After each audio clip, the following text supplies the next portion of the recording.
ए भाई ई छोरी त कुमारी में साइड चलता चुम्मा फूट कर दे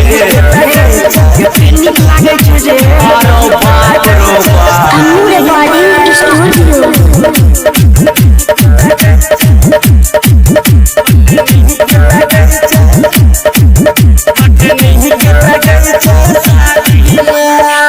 तोरा देख के छौरा सब में होई छै खूब लड़ाई गे धरबो तोरा पाजा में तो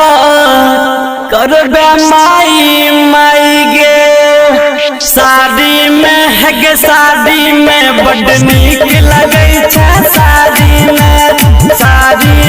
है गे शादी में बड़ नीक लगे छै शादी में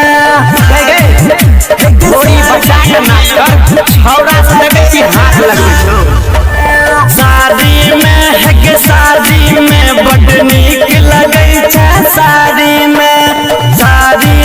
है गे शादी में बड़ नीक लगे छै शादी में रे फेंकना बेटा वो छोरी का ठीक से नाच दही तू हो साइड में नाच कर रे बा सिंगिंग बाय हे गे नैन शराबी होठ गुलाबी चम चम खूब चमकै छो सटै छी हमरा में तो देह तोहर खूब गमकै छो शादी में है गे शादी में बड़ नीक लगे छै शादी में है गे शादी में बड़ नीक लगे छै शादी में रे छोरा रे अब हम लोग बदले तो रहल कभी सटा दे शादी में है गे शादी में बड़ नीक लगे छै शादी में है गे शादी में बड़ नीक लगे छै शादी में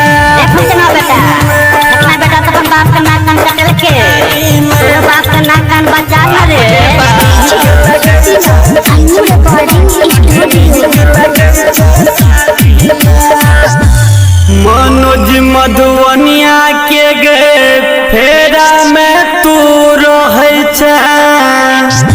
श्याम सवरिया सुजित संगे गाम गाम तू घूमै छै शादी में है गे शादी में बड़ नीक लगे छै शादी में